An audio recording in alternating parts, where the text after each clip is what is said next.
The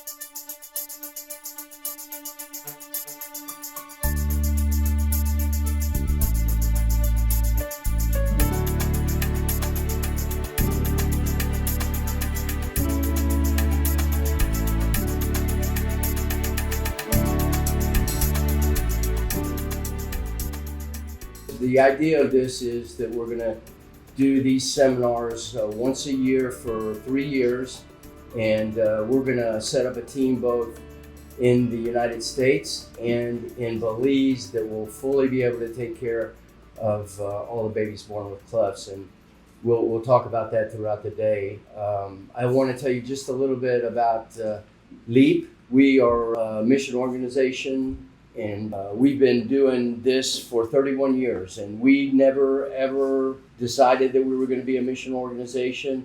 We just decided in 1991 that we were going to go on a single mission trip to the Dominican Republic, and we saw that there was such a need, and particularly for these babies born with cleft lip, and palate, who you're going to learn a lot about today. But we had great medical volunteers, and they got really excited about how rewarding the work was. It reminded all the doctors and nurses of why they went into medicine in the first place. And we saw that there were more patients than we could possibly take care of in one trip. So that really, God took over from there. We have been in many countries. We've taken care of nearly 10,000 patients, and these are the countries we've been to. You can add Mexico to that because we're doing 2 trips a year to Mexico now. But we've been all around the world, either actively doing mission trips or bringing patients back to the United States that needed surgical care. We have 2 staff, and everybody else, all our doctors and nurses, totally volunteer. Our staff work very, very hard. They're very, very good, Donna and Ashley. And they make it all possible, but we're by and large a volunteer organization, no charges for anything we do. And there's been a big impact around the world. We're actively doing missions in Zimbabwe, in India, in Mexico, in Haiti. We haven't been able to go to Haiti in the last couple of years because the violence against foreigners is so bad, but hopefully we're praying that we'll have the opportunity to return there. And we've done some of the things in Haiti, India, and Zimbabwe like we're planning on doing here with the building program. We sent teams to Haiti for 6 months after the earthquake in 2010 to help with the reconstructive needs. We've sent teams to Amman, Jordan, and Lebanon to help with the Syrian refugees when they were displaced and injured from the Syrian war. And right now, probably our biggest concentration, and I won't say most important because they're all equally important, but we have a really good connection with Belize. And again, that didn't happen overnight. We first started coming here 25 years ago. I had a fellow training with me, Azita Majidi, and she went with us on the LEAP trip to the Dominican Republic, and she reached out to her uncle who was a Rotarian. His name was Habib, and he said, well, your team needs to come to Belize and help out because we don't have plastic surgeons here to help these little babies born with a cleft palate. So that's how that started.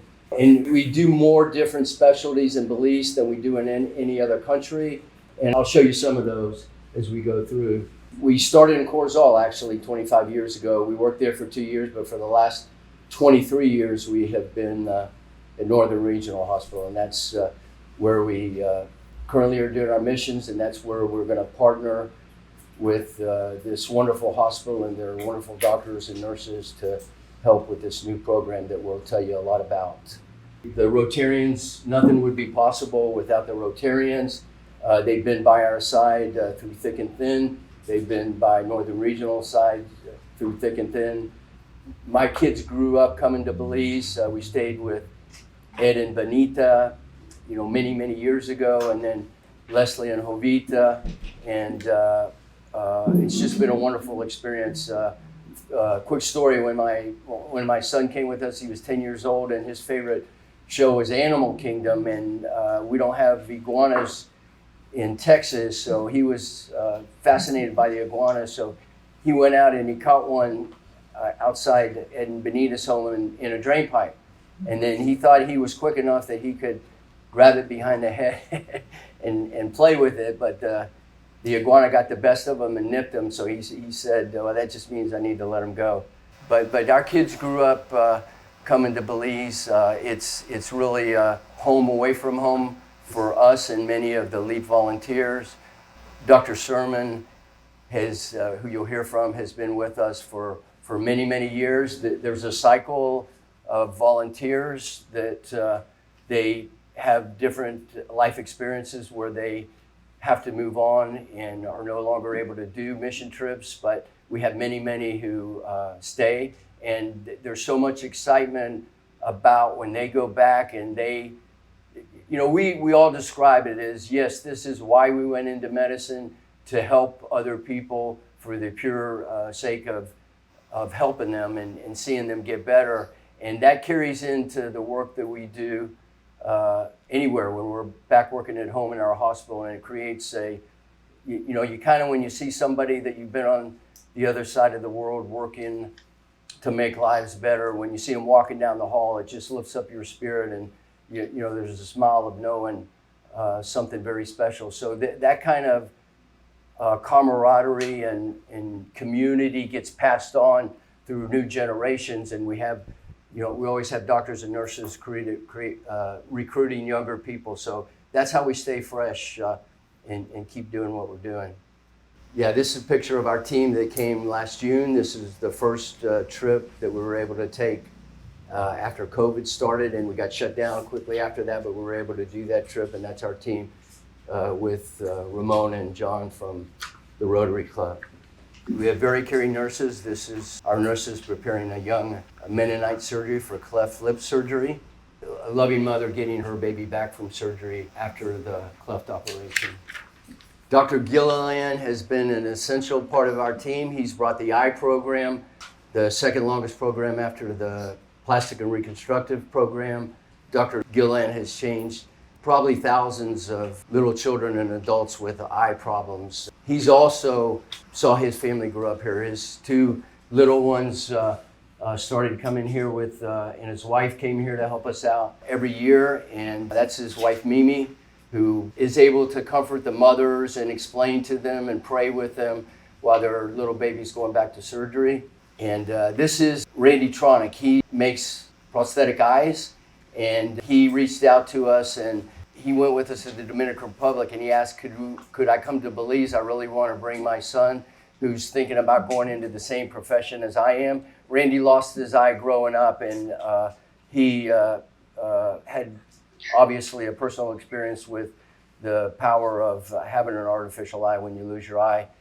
So that became his profession. He works very, very hard and can maybe make 3 or 4 of these eyes a day back in his practice in the United States. But when he came to Belize, this is a young Mennonite guy and this is how God works, and this is how networking with the Rotarians and Northern Regional, this young man happened to be getting married the next morning, and he lost his eye when he was 4 years old. And so anyway, he heard about Randy coming, and he came the night before his surgery. And again, it takes 12 hours to make one of these eyes. Randy stayed up all night long making him an eye, and so he showed up at his wedding the next day with a brand new eye, and it was the first time his bride-to-be saw him with 2 eyes. It's the first time his family and friends saw him with it, so it was just a beautiful experience. I mentioned that Habib was the first one to contact with. He worked with a young man, Adrian, who was born without any legs, and we were able to bring him to the United States and fit him with prosthetic legs. So he came back with Habib and a gentleman named Rob Kistenberg, a doctor out of Georgia, and started a prosthetic clinic. And they, for many, many years, have been helping fit people who've lost a limb with artificial limbs. And that's Adrian working with Rob in the shop.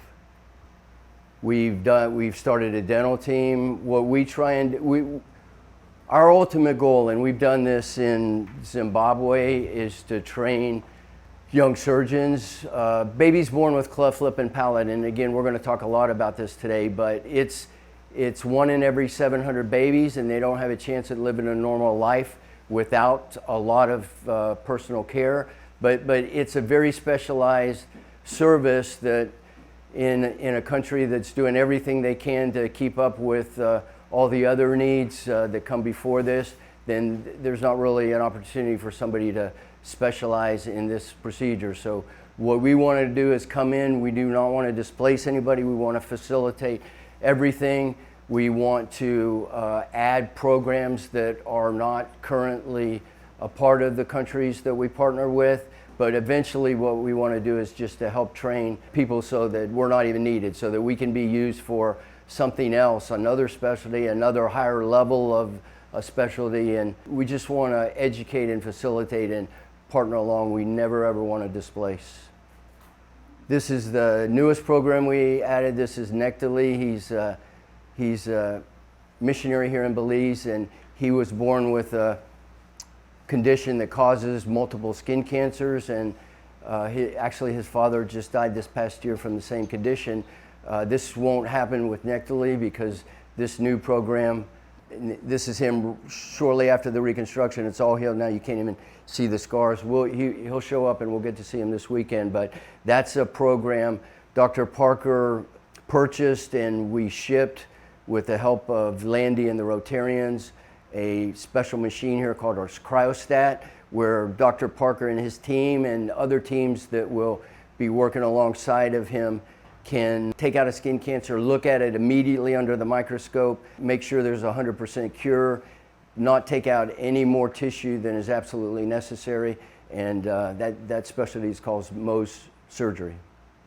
This is Angel Santos. Part of LEAP, when we started going to countries, we developed very deep relationships, and we would have patients show up who could not be taken care of without ICU care, neurosurgeons, very complicated surgery, not safe to do without those kind of settings. So we had a donor step up, and the same donor that is helping with Mary's Gift, which you're going to hear about, and he said, I know that you guys can go to another country and do 30 or 40 surgeries for what it would cost to bring somebody back to the United States and do him. He says, I don't want you to not be able to help these people, so I want to help you set up a special fund. I don't want the least of these to be the least. I want them taken care of. So we brought Angel back to the United States and did a 11-hour surgery on him, reconstructed his skull and face and eye sockets, and this is Angel with his beautiful wife, and they have children now and a beautiful family. Now to get to Mary's Gift. Mary's Gift is done in honor of Mary Lamon. Yeah, she's a beautiful nurse. This is her with us in the Dominican Republic on a trip back in the 1990s. She has passed away, and this beautiful program is done in her honor. She just was a beautiful spirited woman who just made everybody happy. We were on a trip to the Dominican Republic one time, and there were all kinds of problems. The hospital was shut down and on strike, and we weren't sure that we were going to be able to do a mission, and we were sitting around fretting about it, and she just started breaking out singing Amazing Grace in her own voice, and the team chipped in, and we just got down on our knees and prayed about the trip, and it turned out to be a great trip. But that's just a little bit to share the spirit of the person behind Mary's Gift. And again, it's 25 years in the making. I was telling the team yesterday when I was leaving the Texas airport, I saw a sign that said, "This moment was the future at some point in time." And this Mary's Gift moment in time is now, and it all came to fruition by 25 years of working together. When we started 25 years ago, we didn't know if we would be doing it for 1 year, 2 years, but we knew that we would be committed as long as there was a need. And on the other side of that need was just a great partnership with the Rotary Club and Northern Regional Hospital and the Belize Ministry of Health. And so 25 years of just trusting each other, working together, filling in gaps of where we could help each other and build a program to help more and more people in the country of Belize is what has culminated in Mary's Gift. And every baby born with a cleft palate, again, it's 1 of 700 babies, so we estimate there's probably up to 10 babies a year born in Belize with this condition. And the goal of Mary's Gift, which is totally funded, is to allow every baby born in Belize to have the opportunity to go onto a database and to get world-class care, starting at birth, preparing them for their first surgery. And the people who've been at this hospital a while, and most of the people of Belize know Lupe.